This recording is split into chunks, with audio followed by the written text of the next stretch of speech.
大家好，我是大英。曹操传角色排行这个系列会有3集影片，如果你还没有看过第1集，可以点右上角的资讯卡，那边有影片连结。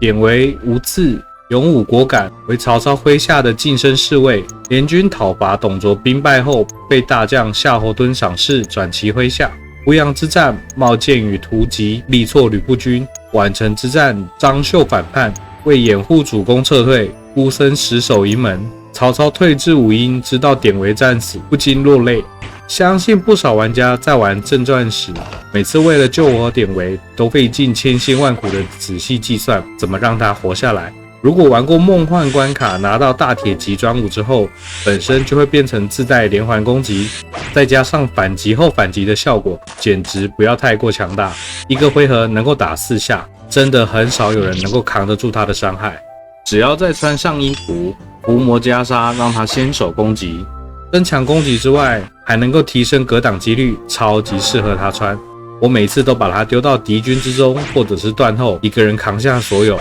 再加上各种增伤的天赋，尤其是末日审判，打固定百分比伤害，毋庸置疑的 S 级武将。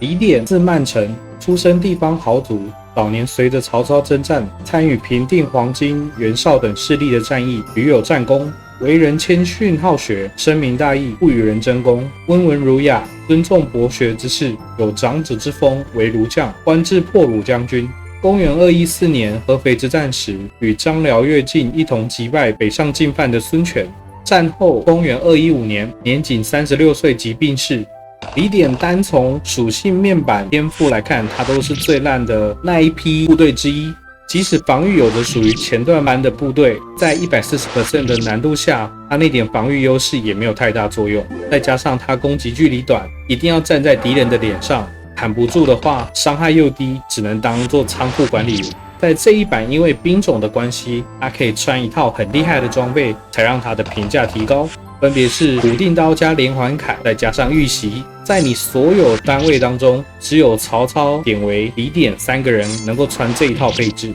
这一套装备的效果是透过玉玺的暴击来去增加古定刀的基础伤害，再让连环铠打2下，而且不管是他自己攻击，还是透过铜球底盖发动补刀，都是打2下，效果非常的强大。曹操和典韦本身因为素质都高，而且都有对应的专属武器和装备，导致他们2个后期不太可能拿古定刀以及穿这样的装备。李典的缺点就是属性太拉垮了，他扛不太住，装备绑定的关系，攻击距离也短，然后必须要深入前方来当补刀单位。最大的问题就是，虽然攻击力很强，如果没有该回合清除面前的敌人，他有很高的概率就直接被敌方打死。本来只能当做仓库管理员，有个套装配置，所以评价给到 C， 可以看情况适时做使用。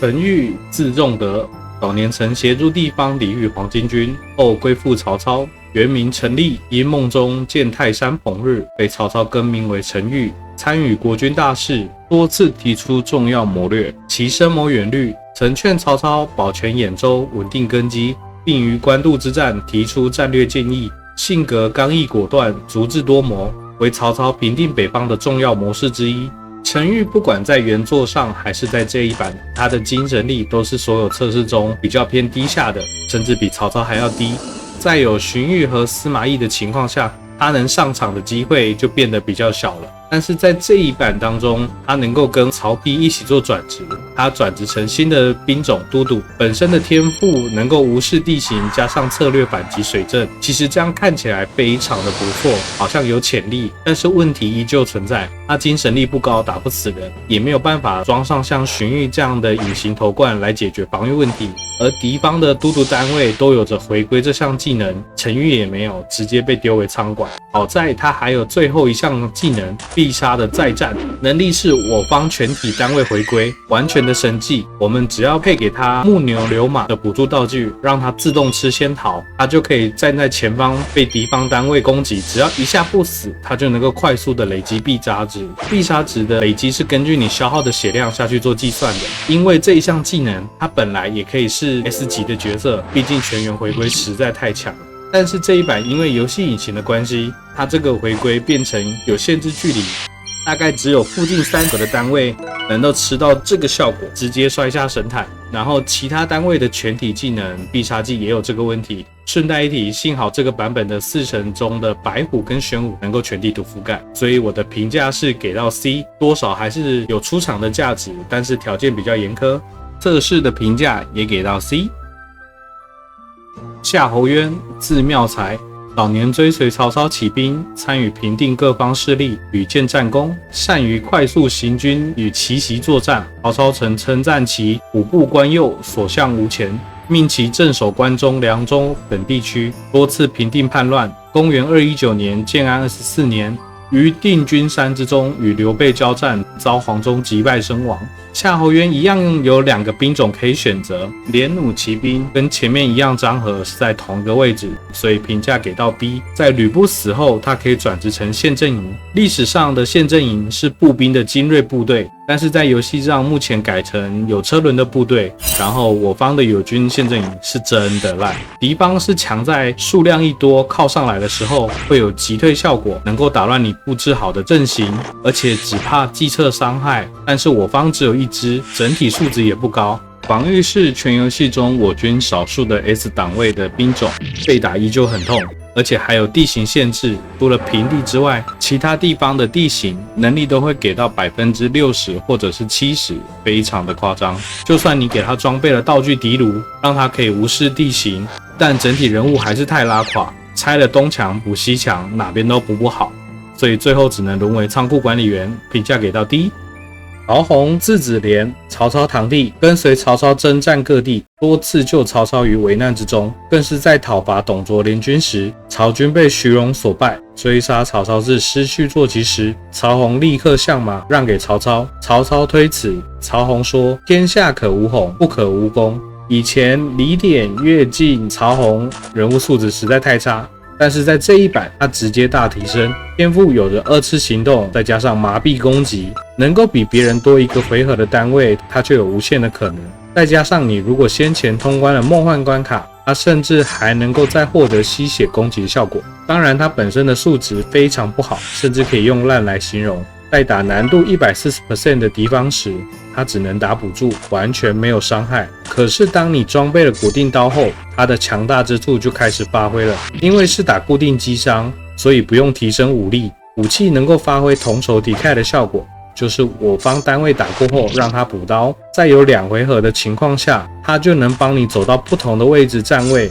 让队友靠它的补刀清场，实在是非常的强大，直接变成最强的单位之一，评价给到 S。 蔡琰，字昭基，晋时为毕司马昭明会改名文姬，书法家蔡邕之女，才华出众，精通文学、音律与书法。战乱中曾被匈奴掳去，历经12年，育有2子。后由曹操以重金赎回，返回中原。他博闻强记，协助整理蔡邕遗作，并留下悲愤诗等作品，真实记录乱世遭遇，为东汉末年至曹魏初年最具代表性的女性文学家之一。蔡琰在这一版中还新加入的女性角色，游戏引擎的关系，蔡琰的加入只能变成是可控的友军出场，装备无法调整，整体人物是测试部队，算是道士加普师的综合体。天赋的部分简直眼花缭乱，可以策略先手加上吸血，被攻击之后还能再使用吸血计策进行补血，攻击对方，维持部队状态。配合上装备的天女圣剑，策略必定暴击；衣服的鹤氅，策略必定命中，完全是为了他量身打造的装备。但是最大的硬伤就是精神力有点偏低，几乎跟陈玉差不多，伤害打不太出来，稍微有点可惜。最重要的是，还有了这一版最稀缺的技能回归，所以整体人物的评价有再拉高一点，评价给到 A。 庞德，字令明，早年追随马腾、马超，后随着张鲁归附曹操，因骁勇善战而备受重用，其屡次参与征战，战功卓越，以刚毅果敢闻名。公元219年，随着于禁救援樊城，面对关羽的水攻，仍奋战不退，兵败被俘，拒绝劝降而遇害。曹操听闻，无知近30年，何以临危处乱，反不如庞德。终于所示，其节义深受后世称颂。庞德一样有2种兵种可选择，素质算是前段班的部队，在天赋上都有着 20% 的伤害加成，看起来很强力。但是因为人物的攻击加成不是最高的那一档位 S， 也没有另外的特殊增伤天赋，即使配上了全增伤的宝物，伤害打起来还是差强人意。而牺牲防御换来的，在伤害不够的情况下，整体人物也坦不住了，使得同仇敌忾的这个天赋就变得有点可惜，无法在前排冲锋陷阵。我个人觉得步兵的庞德才是最强形态。首先，防御力是最高的 S， 被计测伤害的比率只有 80%， 再穿上专属防具白银铠，增加本来就有的计测减伤，穿上了之后还有防御跟精神的 buff 加成。最重要的是，还有专属的词条，物理减伤 30%， 配合上冰铁盔，使它的防御最大化。伤害的部分就靠固定刀来做攻击，打固定击伤。当然，你也可以人物的配置均衡一点，使用吕氏老方的宝物特性来发挥劈杠倒虚的效果，打伤害也可以。但我觉得效果不好，会使人物失去特点。最大的问题跟其他几个人一样，在近战方面已经有夏侯惇、典韦、曹洪等人在前，他能够上场的机会比较有限。白马旗的评价我给 C， 步兵的话是 B。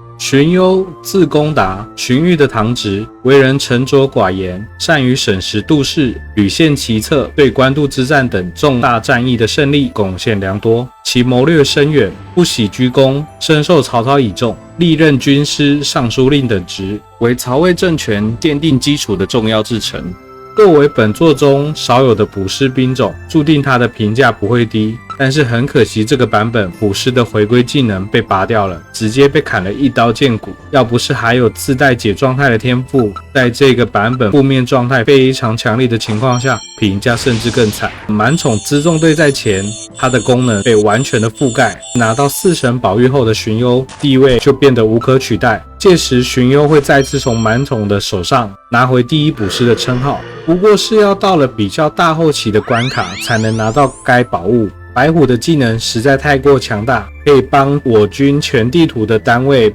进行解状态加补血，评价还是给到 S， 不可替代。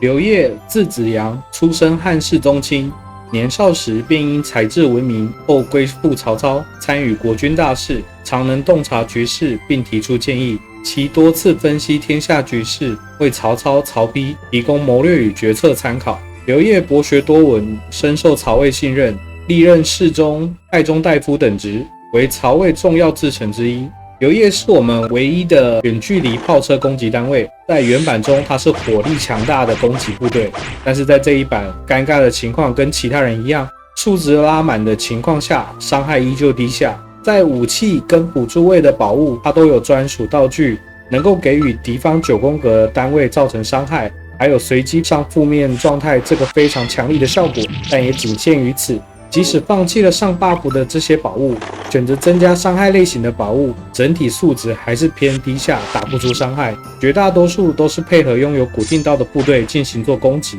造就他在这一版高难度的情况下，都是偏辅助攻击的单位。如果难度正常的话，可能就是一个强力的单位，所以评价给到 B。关羽，字云长，与刘备、张飞情同手足，早年追随刘备征战四方。公元200年，曹操击败刘备后，关羽一度归降曹操，并在官渡之战中斩杀颜良。不久脱离曹操，再次投奔刘备，历经颠沛，始终忠义不渝。其治军严整，勇武善战，镇守荆州期间威震四方。公元219年，因荆州失守，遭东吴击杀。其忠义形象影响深远，为东汉末年最具代表性的名将之一。关羽因忠义形象受到中华文化的推崇，逐渐被神化成为信仰对象，多被民众尊称为关公、关老爷，又多次被后代帝王褒封，直至武圣，与文圣、孔子齐名，故也俗称为关圣帝君等称呼，而流传至今。关羽是在玩蓝色幻想线时，后期才会加入我军的部队。整体天赋作为敌人，他是我最不想遇到的单位之一。青龙偃月刀在这个版本关羽的手中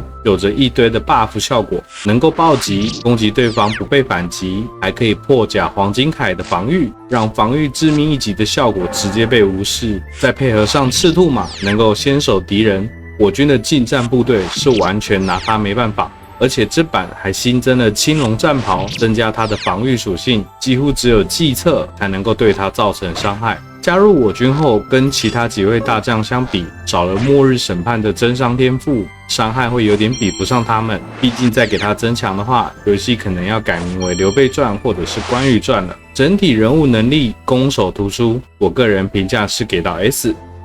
这一支影片就先到这边啦。由于人数有点多，会分成3集制作，最后再出一个合集完整版的，或者微调一下资讯跟新增点东西。如果你对我的角色排行有着不同的想法或者相同评价，欢迎大家在留言区做讨论，我看到有空都会回复各位。最近呢，我也还在直播这一款新改曹操传，如果你有兴趣的话，也可以来观看我的直播，我们一起来讨论玩游戏。我是大一，那我们就下次影片或者直播见啦，大家拜拜。